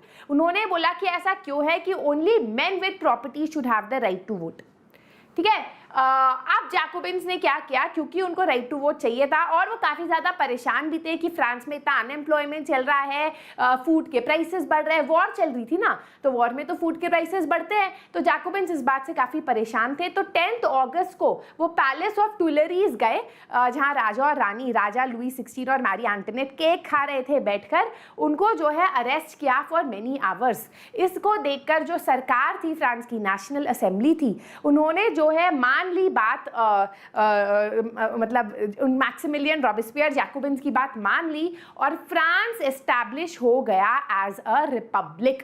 राजा जो है बिल्कुल हटा दिया गया फ्रांस से, and France now became a republic where every man above the age of 21 was now allowed to vote। जो अमीर है, गरीब है, सारे मर्द who are above the age of 21 were allowed to vote। औरतों का अभी तक ये वोट नहीं दिया गया, औरतों को चॉकलेट हमेशा लेट ही मिली है ना। एंड ऊपर से इलेक्शंस जो है एस्टैब्लिश किए गए। इसके बाद जो नई सरकार फ्रांस में आई उसका नाम था कन्वेंशन, जिसके लीडर बने मैक्सिमिलियन रॉबेस्पियर, ठीक है, जो आपके जैकोबिन्स क्लब के लीडर थे। Maximilian Robespierre became the leader of France and the new government was called the convention, ठीक है, इतना याद रखो। अब जो लुई 16 और मैरी एंटोनेट थे, उनको जो है गिलिटिन किया गया। गिलिटिन मतलब उनको, उनका सर काट के जो है उनको एग्जीक्यूट कर दिया गया और राजा और रानी की कहानी वहीं पर खत्म होती है। अब हम आते हैं फ्रांस में एक नए एरा में, जहां फ्रांस रिपब्लिक है, जहां every man who is above the age of 21 is allowed to vote. Convention, एक नई सरकार आती है जिसका लीडर होते हैं मैक्सिमिलियन रॉबेस्पियर। देखा जाए तो अब फ्रांस में होनी चाहिए ना आज़ादी और खुशी, लेकिन आता है फ्रांस में रेन ऑफ टेरर, आतंक का एक पीरियड, ठीक है, दैट रेंजेस फ्रॉम 1793 टू 1794, जहां पर फ्रांस की गद्दी संभालते हैं मैक्सिमिलियन रॉबेस्पियर। अब रॉबेस्पियर आदमी तो बड़े अच्छे होते हैं, है ना, इक्वालिटी चाहते हैं कि गरीब लोगों को उतनी रिस्पेक्ट मिले जितनी अमीर लोगों को मिलती है। लेकिन जब एक अच्छा इंसान भी एक्सट्रीम पे चला जाता है ना, तो उसको दिमाग थोड़ा सिरफिरा हो जाता है, और यही हुआ रॉबेस्पियर के साथ। उन्होंने एक पॉलिसी फॉलो की of severe control and punishment. Establishment, इतनी ज़्यादा उनकी पॉलिसी सिवियर थी कि जो लोग उनके सपोर्ट में थे, उनके खुद के जैकोबिन क्लब के जो मेंबर्स थे, वो भी मैक्सिमिलियन रॉबेस्पियर के अगेंस्ट हो गए थे। और जो भी उनके अगेंस्ट हो गए थे, मैक्सिमिलियन रॉबेस्पियर उनको गिलिटिन कर देता, उनका गर्दन काट देता, एग्जीक्यूट कर देता। गिलिटिन क्या होता है? गिलिटिन बच्चों एक तरीके की मशीन होती है। आप ये मशीन देख रहे हो, यहाँ पर सर रखा जाता था और जो है ऊपर से एक ये ब्लेड आता था बहुत शार्प, और आदमी का गर्दन कट जाता था। This was actually made to so that इंसान को एकदम डेथ मिल जाए। पहले क्या होता था, तलवार से मारते थे, तो तलवार से मारते थे, कभी कभी एक बार में आदमी नहीं मरता था, है ना, गर्दन अभी भी लटकी हुई है, वो बोल पा रहा है, तो इसीलिए ये मशीन बनाई गई जिससे इमीडिएटली मर्सीफुली इंसान को मार दिया जाए। ठीक है, of course it was cruel but less cruel than the sword. ठीक है, मैक्सिमिलियन रॉबेस्पियर किस टाइप के लॉज लाए? पहला तो जो है उन्होंने कहा मैक्सिमम सीलिंग ऑन वेजेस, कि लोगों को तनख्वाह, सैलरी इतनी ही मिलेगी, इससे ज्यादा किसी को भी तनख्वाह नहीं मिलेगी, सैलरी नहीं मिलेगी। दूसरा उन्होंने कहा मीट एंड ब्रेड वर राशनड। उन्होंने कहा कि ऐसा नहीं कि भाई तुम 2 लोग हो और खा रहे हो 10 ब्रेड, 2 लोग हो तो 2-2 ब्रेड ही खाना अलाउड है। ठीक है, तो मीट और ब्रेड उन्होंने राशन किया। तीसरा उन्होंने बोला कि कोई भी एक्सपेंसिव व्हीट ब्रेड नहीं खाएगा, कोई भी मल्टीग्रेन ब्रेड नहीं खाएगा, गार्लिक ब्रेड नहीं खाएगा, सब होल व्हीट की ब्रेड खाएंगे, चाहे तुम अमीर हो चाहे तुम गरीब हो। मैं कह रही हूँ ना, इक्वालिटी उन्होंने बहुत सीरियसली ले ली। ठीक है, फिर उन्होंने कहा कि पेजेंट्स जो है वो उसी रेट पे अपना फूड ग्रेन बेचेंगे जो सरकार डिसाइड करेगी। उन्होंने कहा कि इक्वालिटी इवन बोल चाल में होगी। क्या पहले मदाम बोलते थे, मॉन्सियोर बोलते थे बड़े लोगों को, अब सब लोग सिटोयन और सिटोयीन है। Everyone will be called a citoyen, मतलब सिटीजन, कोई भी मदाम और मॉन्सियोर नहीं होंगे। चर्च को उन्होंने शट डाउन कर दिया और उनके जो चर्च की बिल्डिंग्स थी उसको ऑफिसेज में कन्वर्ट कर दिया, क्योंकि वो धर्म में बिल्कुल बिलीव नहीं करते थे, और उनकी लैंड जो है वो भी कॉन्फिस्केट कर दी। उन्होंने इतनी ज़्यादा सिवियर की अपनी ये पॉलिसीज कि जो लोग उनके सपोर्ट में थे, हाँ, it led to food shortages also, जो लोग उनके सपोर्ट में थे वो लोग भी मैक्सिमिलियन रॉबेस्पियर के अगेंस्ट हो गए। और फाइनली 1794 सितंबर में मैक्सिमिलियन रॉबेस्पियर को ही अरेस्ट करके उनके सपोर्टर्स ने उनको गिलिटिन कर दिया। ठीक है, अब अगली सरकार जो फ्रांस में आती है वो होती है डायरेक्टरी। बस खत्म होने वाला है गाइस आज का पार्ट। ठीक है, थोड़ा सा और बचा है, सुन लो।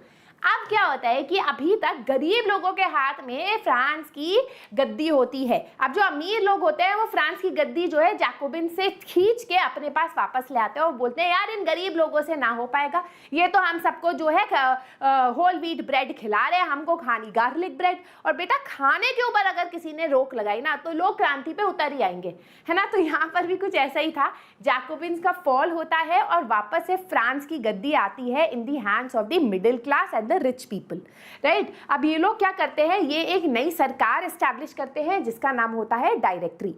जो मिडिल क्लास होती है उनको ये रियलाइज हो जाता है कि जब पावर एक इंसान के हाथ में होती है तो पावर करप्ट कर देती है, तो काफी ज्यादा करप्शन होता है। इसी के वजह से वो इलेक्ट करते हैं 2 लेजिस्लेटिव काउंसिल, और ये 2 लेजिस्लेटिव काउंसिल इलेक्ट करेंगे 5 एग्जीक्यूटिव को। ठीक है, लेजिस्लेचर होते हैं जो लॉ बनाते हैं, तो 2 लेजिस्लेटिव काउंसिल उन्होंने रखा, और एग्जीक्यूटिव होता है जो सरकार होती है, और उसमें उन्होंने 5 मेंबर्स को रखा। अभी तक सिर्फ मैक्सिमिलियन रॉबेस्पियर था, पर इस बार उन्होंने 5 मेंबर्स को रखा जिससे कि अच्छी तरह डिसीजन हो पाए। लेकिन यहाँ प्रॉब्लम क्या हुई कि ये आपस में ही लड़ते रहते थे, लेजिस्लेटिव काउंसिल आपस में ही और एग्जीक्यूटिव जो है एक दूसरे से लड़ते रहते थे, और फ्रांस में पॉलिटिकल इंस्टेबिलिटी होने लगी, है ना। होता है ना जब बहुत सारे एक कहावत है कि lot of cook spoil the broth, कि एक ही सूप बनाने के लिए 10 लोग गैस पे खड़े हैं तो भाई सूप नहीं बनेगा, कुछ दलिया ही बन जाएगा। तो यहाँ पर भी ऐसे ही हुआ, काफ़ी ज़्यादा फ्रांस में पॉलिटिकल इंस्टेबिलिटी हुई। एक ऐसा लीडर की ज़रूरत थी जो फ्रांस को वापस से स्ट्रॉन्ग बनाए, और इस सिचुएशन में होता है राइज ऑफ नेपोलियन बोनापार्टे। कौन है नेपोलियन बोनापार्टे? क्या ये सच में इतने गुड लुकिंग है? क्या इन्होंने सच में फ्रांस को बचाया? इसके बारे में हम अगले सेशन में बात करेंगे, along with what was the role of women in the revolution, slavery क्या थी, थोड़ा सा पार्ट बचा है चैप्टर का। ठीक है, चलो क्विज पे चलते हैं, जल्दी से क्विज पे आ जाओ। If I have to quickly revise the chapter, we studied कि कैसे जो है फ्रांस मोनार्की थी, फिर उसके बाद वो कैसे कॉन्स्टिट्यूशनल मोनार्की बनी, है ना, जहाँ पर राजा की पावर को लिमिट किया गया, 1789 का कॉन्स्टिट्यूशन बना। फिर उसके बाद राजा जब सीक्रेट नेगोशिएशन करने लगा ऑस्ट्रिया और प्रशिया के साथ, तो नेशनल असेंबली ने वॉर डिक्लेयर किया, जिसके बाद हमने देखा rise of the Jacobin club. फिर जैकोबिन क्लब ने पैलेस ऑफ टुइलरीज से राजा और रानी को उठाया, फिर उनको काफ़ी टाइम तक बंदी बनाया रखा, जिसके वजह से वहाँ की फ्रांस जो है रिपब्लिक डिक्लेयर हो जाती है, पी रिपब्लिक, मतलब every man whose above the age of 21 is now allowed to vote. फिर उसके बाद वहाँ पर आती है कन्वेंशन, मैक्सिमिलियन रॉबेस्पियर वाला रेन ऑफ टेरर, ठीक है। फिर 1794 जब मैक्सिमिलियन रॉबेस्पियर को ही अरेस्ट कर दिया जाता है, गिलेटिन कर दिया जाता है, तो नई सरकार आती है डायरेक्टरी। फिर हमने पढ़ा कि जब डायरेक्टरी में आपस में ही लोग लड़ने लगते हैं, पॉलिटिकल इंस्टेबिलिटी होती है, तो होता है राइज ऑफ नेपोलियन, जिसके बारे में हम अगली क्लास में पढ़ेंगे। Alright, hello everyone, this is your master teacher Surabhi Gupta from Vedantu and मेरी कक्षा में आपका स्वागत है। Welcome guys to today's session of Umang, the final session of the chapter French Revolution, जहाँ पर आज हम इस चैप्टर के NCERT solutions करने वाले हैं। इसी से पहले क्वेश्चन पे आते हैं आपके NCERT के। Describe the circumstances leading to the outbreak of the revolutionary protest in France। अब कोई भी बड़ा जो क्वेश्चन होता है उसको बेस्ट होता है अगर आप सब हेडिंग्स में आंसर करो, है ना, की वर्ड्स को अपनी सब हेडिंग्स बनाओ।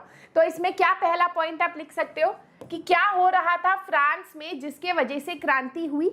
पहला पॉइंट आप लिख सकते हो द ओल्ड रेजीम सिस्टम, ठीक है, जिसमें आप लिखो कि France was divided into 3 estates. The first estate belong to the clergy, second estate nobility, the first and the second estate enjoyed privileges based on birth. उनको फ्यूडल प्रिविलेजेस मिलते थे, उनको टैक्सेस नहीं पे करना था। While the third estate was the rest of the population, 98% of the French population, majority of which were peasants, जो majority काम करते थे। दे हैड टू पे 2 kinds of taxes also, 3 kinds of taxes, tithe, taille and indirect taxes, and they were not exempted from paying tax, ठीक है। तो ये आपका पहला रीजन हो गया जिसके वजह से फ्रेंच सोसाइटी में काफी गैप था, इनइक्वालिटी थी between the rich and the poor, that led to resentment amongst the third estate members, ठीक है। ये पहला प्रॉब्लम हुआ। दूसरा प्रॉब्लम आप लिख सकते हो सब्सिस्टेंस क्राइसिस का, कि सब्सिस्टेंस क्राइसिस हो गई थी, फ्रांस की पॉपुलेशन बढ़ गई थी। I will show you the points also, ठीक है, इसके PDF आपको मिल जाएगा, चिंता मत करो। कल संडे को ही एक सेशन आ रहा है, all important notes for this chapter, जिसके साथ PDF अटैच होगा, यू कैन डाउनलोड इट, ठीक है। तो सोशल इनइक्वालिटी, जैसे मैंने बोला, old regime system, subsistence crisis, कि आपकी पॉपुलेशन बढ़ गई जिसकी वजह से फूड ग्रेन्स की डिमांड बढ़ी। हाउएवर फूड ग्रेन्स की सप्लाई कम थी, प्राइसेस ऑफ फूड ग्रेन्स बढ़ गए, वेजेस लोगों की कम थी, that is why people were unable to keep up with the rising prices that led to the subsistence crisis, ठीक है। फिर आया आपका इकोनॉमिक प्रॉब्लम, कि फ्रांस में काफ़ी लंबे वॉर के वजह से that France helped in American war of independence, it was now under a financial strain where it had to not only pay back the loan it had taken but also it was now difficult to maintain its regular expenses, कि भाई palace का ध्यान रखो, राजा की party है, वो party नहीं रोक रहा है, अपनी हर रात पार्टी कर रहा है, तो इन सब के खर्चे बहुत ज़्यादा हो गए थे। फिर आता है आपका राइज ऑफ मिडिल क्लास। यहाँ पर गए सारे पॉइंट्स इंपॉर्टेंट है, बट अगर आपका एग्जाम में ये क्वेश्चन 2 मार्क का आया तो 2 पॉइंट्स लिखो, ठीक है। तो राइज ऑफ मिडिल क्लास, यहाँ पर मिडिल क्लास का इमर्जेंस हुआ, people who are educated, who had earn money through trade. These prosperous members of the third estate started questioning the existing social order.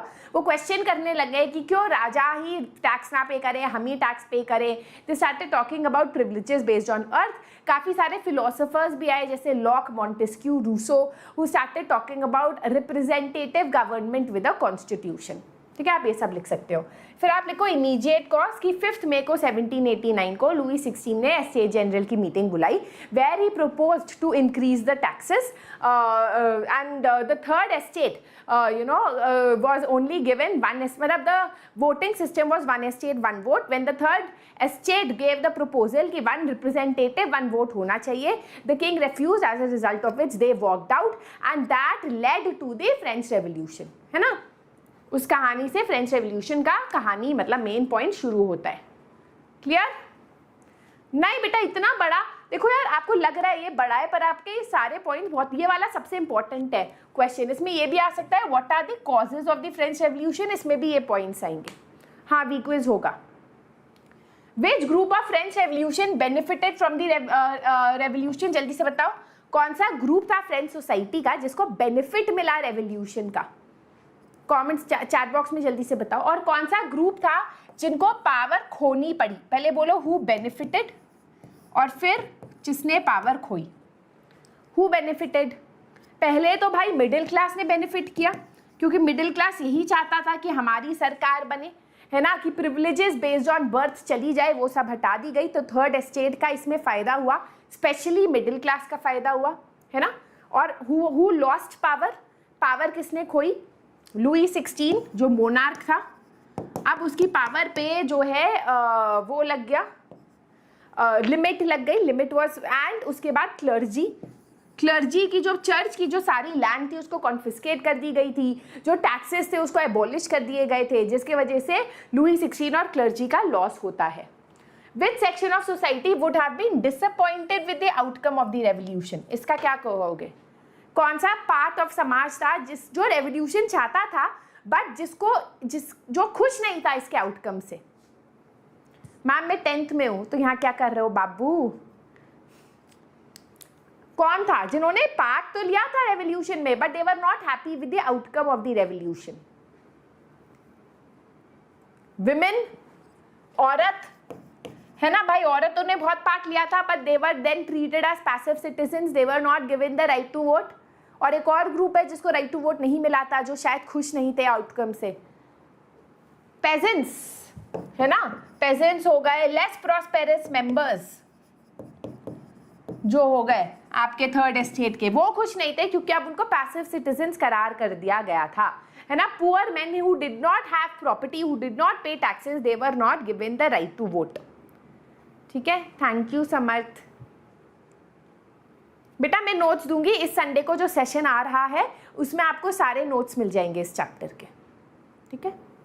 Describe the legacy of the French revolution for the people of the world during the 19th and the 20th century. तो French revolution ने लोगों को क्या दिया? What do you think you can give in this answer? Sunday को guys notes मिल जाएंगे free में। ठीक है, you just have to download it.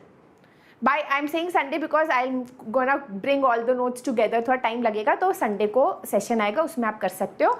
उस सेशन में पूरे चैप्टर का वन शॉट भी होगा, तो आप आराम से पूरे चैप्टर को रिवाइज भी कर सकते हो। And I have done this time one shot like a movie, तो आपको मज़ा भी आएगा। ठीक है, चलो क्या कह रही थी मैं? Legacy of the French revolution for the people of the world. पहला तो देखो फ्रेंच रेवोल्यूशन पहली बार कॉन्सेप्ट लाया इक्वालिटी, फ्रेटर्निटी और लिबर्टी का, है ना। These were the first time political concept पूरी दुनिया तक पहुंचे। Very good, very good. India में भी राजा राम मोहन रॉय, है ना, ईश्वर चंद्र विद्यासागर, ये लोग थे जो काफ़ी ज़्यादा inspire, sorry Tipu Sultan, Raja Ram Mohan Roy got inspired in their own struggle against the Britishers through these ideas, right? इनसे जो जर्मन्स थे, ऑस्ट्रियंस थे, इटालियंस थे, they also fought against the oppressive regime, against monarchy in their nation state, है ना, उन्होंने भी लड़ाई की, right? तो आप ये सारे पॉइंट्स लिख सकते हो, ये 3 पॉइंट्स इंपॉर्टेंट है। Draw up a list of democratic rights we enjoy today whose origins can be traced back to the French Revolution. Ma'am liberty क्या होता है? लिबर्टी होता है बेटा आज़ादी, किसी भी चीज़ की आज़ादी। फॉर एग्जाम्पल आज हमारे पास है freedom to speech and expression, है ना। ये पहली बार कॉन्सेप्ट कहाँ आया था? फ्रेंच रेवोल्यूशन में आया था। यूनिवर्सल अडल्ट फ्रैंचाइज कैसे डालोगे? क्योंकि यूनिवर्सल अडल्ट फ्रैंचाइज तो नहीं आया था ना फ्रेंच रेवोल्यूशन के बाद, यूनिवर्सल अडल्ट फ्रैंचाइज नहीं आया था। Only main who had property were given the right to vote. तो इंस्टेड आप बोल सकते हो the concept of representative government जो है आया आफ्टर वो। Another is right to equality, पहली बार सब लोग इक्वल ट्रीट हुए थे फ्रेंच रेवोल्यूशन के बाद, है ना। Right to equality, right to liberty and freedom, freedom of speech and expression, ये सारे कॉन्सेप्ट फ्रेंच रेवोल्यूशन से ही हमें आए। ठीक है बेटा, क्या नहीं समझ आया? ये तो बहुत आसान है। चैप्टर ही नहीं समझ आया तो देख लो, अगर क्वेश्चन नहीं समझ आया तो बता दो, ठीक है। अगला, would you agree with the view that message of universal rights was beset with contradiction? अब इस क्वेश्चन का क्या मतलब है, ध्यान से सुनो। जो आपका फ्रेंच रेवोल्यूशन है उसके बाद जो आपकी declaration of rights of man है उसमें यूनिवर्सल राइट्स की बात होती है। क्या बोलते हैं कि ये जो हक है ना, ये सबके लिए है और आपसे छीना नहीं जा सकता। बट दूसरी ओर इसके अगेंस्ट भी काफी सारे पॉइंट्स कॉन्स्टिट्यूशन में दिए गए हैं, ठीक है। तो ये कॉन्ट्रडिक्टरी कैसे है? Let me give you an example. For example, women की अगर बात करें तो इक्वल राइट्स की बात जरूर हुई है, but women are not given equal rights, है ना, वुमेन को नहीं दिए गए। तो ये कॉन्ट्रडिक्शन हुआ। कॉन्ट्रडिक्शन मतलब दो ऑपोजिट बातें। आप मुंह पे तो बोल रहे हो झूठ नहीं बोलना चाहिए और आप खुद झूठ बोल रहे हो, राइट। तो यहाँ पर बात हो रही है इक्वल राइट्स की, but women have not been given the equal right to vote, तो ये कॉन्ट्रडिक्शन है, ठीक है। और क्या बोल सकते हो आप यहाँ पर कॉन्ट्रडिक्शन और क्या है जो यूनिवर्सल राइट के अगेंस्ट जाता है? यहाँ पर there is also the concept of equality. Although equality के बारे में आपका फ्रेंच कॉन्स्टिट्यूशन बात करता है, इकोनॉमिक इनइक्वालिटी नहीं है। रिच और पुअर के बीच में बहुत बड़ा गैप है। जो गरीब लोग हैं उनको राइट टू वोट नहीं दिया गया है। Only men with property have the right to vote above the age of 25। So this ensures की राइट टू इक्वालिटी नहीं है। तो next, slavery existed in France even after the French revolution. कौन सी इक्वालिटी? जब स्लेवरी एग्जिस्ट ही नहीं करती, सॉरी, जब कौन सी इक्वालिटी? जब स्लेवरी एग्जिस्ट करती है। जहां पर गुलामी है वहां इक्वालिटी नहीं है, है ना बेटा। आज हम सिर्फ क्वेश्चंस कर रहे हैं, टॉपिक में एक्सप्लेन कर चुकी हूँ, ठीक है। How would you explain the rise of Napoleon? Final question. अभी अभी मैंने समझाया था राइज ऑफ नेपोलियन क्यों हुआ। मैम वर्साइल्स क्या है? वर्साइल्स बेटा जगह है फ्रांस में जहां पर पैलेस भी है राजा का, पैलेस ऑफ वर्साइल्स। बताओ राइज ऑफ नेपोलियन कैसे होता है, क्यों होता है? After the rain of terror a new government that is headed by the middle class, जो अमीर लोग हैं वो लोग जो है फ्रांस को कब्जा करते हैं, and that is called the directory. अब डायरेक्टरी में क्या होता है जल्दी से चैट बॉक्स में बताओ, याद है डायरेक्टरी में कौन सी सरकार होती है? डायरेक्टरी में there are 2 legislative council that advises an executive, जिसमें 5 मेंबर्स होते हैं, 5 मेंबर एग्जीक्यूटिव। कुछ याद आ रहा है गाइस, या मैं अकेले बोल रही हूँ यहाँ पर? हाँ, एक डायरेक्टरी सरकार आती है जहां पर 2 लेजिस्लेटिव काउंसिल होते हैं who advise a 5 member executive. Why was this done? This was done to ensure that power is not concentrated in one hand. क्योंकि इससे पहले मैक्सिमिलियन रॉबेस्पियर के हाथ में फ्रांस था और उसने काफी तबाही मचा दी थी। तो लोगों ने कहा कि जब एक इंसान के हाथ में पावर होती है ना तो पूरा का पूरा देश डूब जाता है। तो यहाँ पर this was done to ensure that power is not concentrated in the hands of one person, it is not misused, है ना। बट प्रॉब्लम क्या हुआ? Very good Asima, they kept fighting with each other, that led to political instability. The political instability of the directory paved the way for the rise of military dictator Napoleon Bonaparte. तो आप यही कहोगे कि Jacobian government के fall के बाद wealthier middle class जो है उसने फ्रांस को संभाला, they came into power, they took away the right to vote from non property class, ठीक है। और फिर उन्होंने भाई डायरेक्टरी आई, they did not want concentration of power in the hands of one man, ये वाला, ठीक है। ऑलराइट, चलो मैप क्वेश्चंस करते हैं। बोर्डियू, नांते, पेरिस एंड मर्साइल्स। ध्यान से देखो, ये आपका फ्रांस है ना। पेरिस बिल्कुल ऊपर है, पेरिस इज कैपिटल इसीलिए ऊपर है। दिल्ली में भी कैपिटल ऊपर है ना, वैसे याद रखना पेरिस ऊपर है। हमेशा मार्किंग रहेगी, आपको बस लिखना होगा। So you don't have to remember exactly where it is, you only have to know which is up which is down.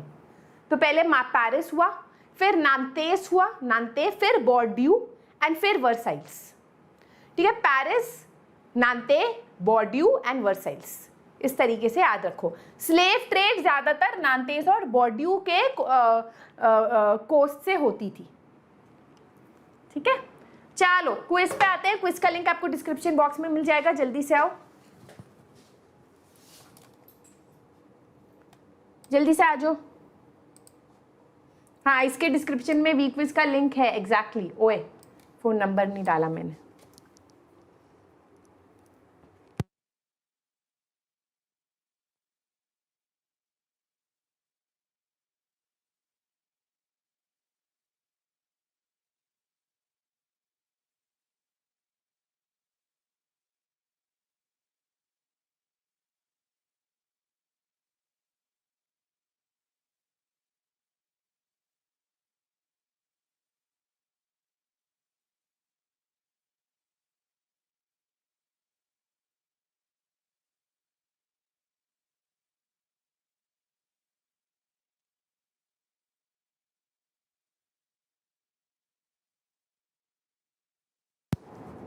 Alright ma'am, how to join the quiz, Riyan is asking. चलो मैं बता देती हूँ। ठीक है, नीचे यहाँ पर आपको काफ़ी सारे लिंक्स मिलेंगे डिस्क्रिप्शन बॉक्स में। You can hear me right? आवाज़ आ रही है? ठीक है, यहाँ पर आपको मिलेगा ज्वाइन वी क्विज। जब when you click on it, it will ask you for your phone number. Once you put your phone number, it will send you an OTP। You fill your OTP and you never have to fill it again. बस आप घुस गए अंदर, ठीक है? फिर आप हमेशा हर वीक क्विज कर पाओगे। फिर उसके बाद यहाँ पर आपको आकार बैच का लिंक भी मिलेगा।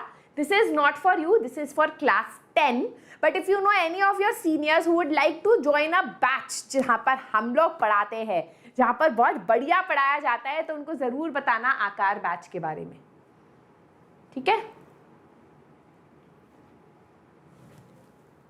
ऑलराइट, चलो जल्दी से आ जाओ वीक क्विज को भाई।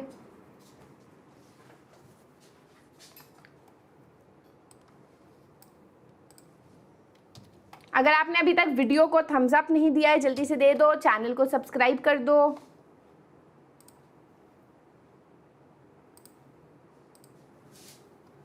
Let's start.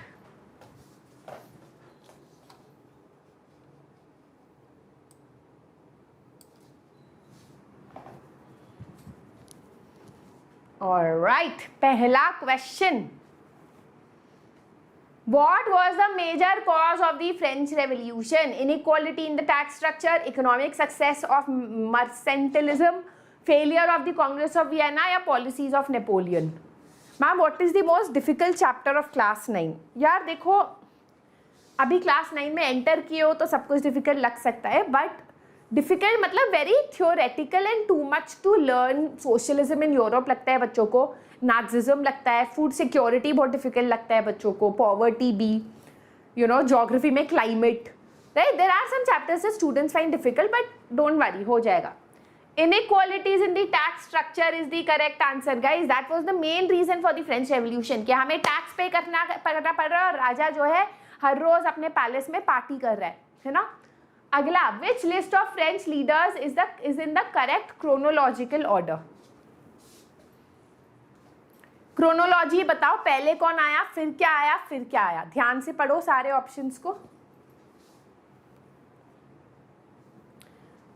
गाइज, हमने देखा है that 80% of the students who watch our videos, you know, video देखते हैं और वीडियो पूरे फिर विंडो को बंद कर देते हैं। They do not subscribe to the channel, they do not share the video.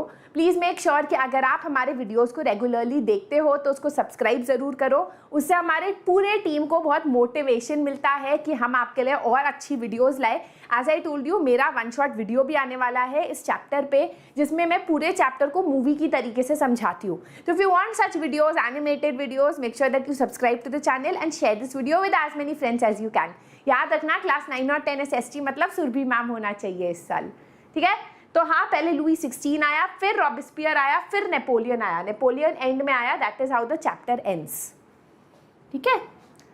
Riyan, Pramukh, Apurva, Amrita, Jashan, Chinmay, Asima, Anika and Anshuman on top. Good job. अगला question, who compose the national anthem of France? Okay, मैं थोड़ी इसमें कंफ्यूज हूँ। मर्सिलेस वाला सॉन्ग ना जो था,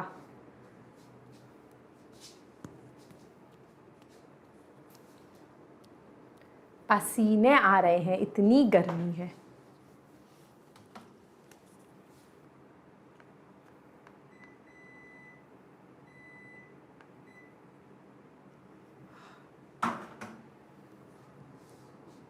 Time is up. Roger d'Isle. Roger d'Isle. Ma'am, it is Rouget, not Roget. पता नहीं, गलती से कर दिया होगा या तो। Alright, next question. Which of the following believed social position must depend on merit? किसको ये विश्वास था कि हमारे समाज में जो हमारा पोजीशन है वो मेरिट पे होना चाहिए, हमारी योग्यता पे होना चाहिए, ना कि हमारे बर्थ पे?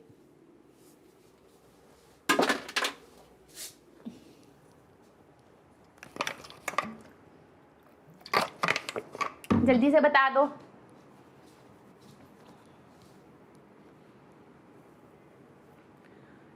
time is up and yes the middle class is the correct answer. middle class question करने लग गए थे ना पूरे situation को. रियान, प्रमुख, आसिमा, अपूर्वा, अमृता, अनिका, जशन, अंशुमन, चिन्मय on top. Good job guys. Final question of the day. Who advocated a government based on social contract? किसने advocate की एक ऐसी सरकार जो सोशल कॉन्ट्रैक्ट पे बेस्ड है? डार्विन, स्पेंसर, रूसो या Montesquieu?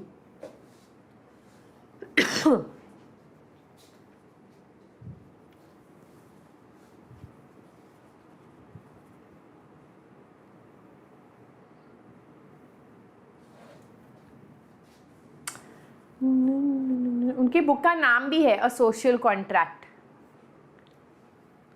Rousseau is the correct answer guys. Montesquieu का था I think a spirit of laws, है ना, जिसमें वो बताते हैं about the executive, judiciary and legislature. Riyan, Pramukh and Asima are on top of the leader board. Let's give them a huge round of applause. Good job guys, good job. जल्दी से आज का होमवर्क क्वेश्चन भी देख लेते हैं before you leave today session. याद रखना इस संडे को आने वाला है very important session of the chapter जहां पर आपको फ्री नोट्स भी मिलने वाले हैं. So you do not want to miss that. ठीक है, अबे बंद हो जा. चलो जल्दी से हम लोग होमवर्क क्वेश्चंस देख लेते हैं. As I told you class 10 के लिए एक आकार बैच खुलने वाला है. अगर आपके क्लास 10 के दोस्त हैं उनको इसके बारे में जरूर बताइए. Maximilian Robespierre and the Jacobins were best known for what? Pause the video, look at the answer. One major effect of Napoleon's rule of France was that it led to क्या?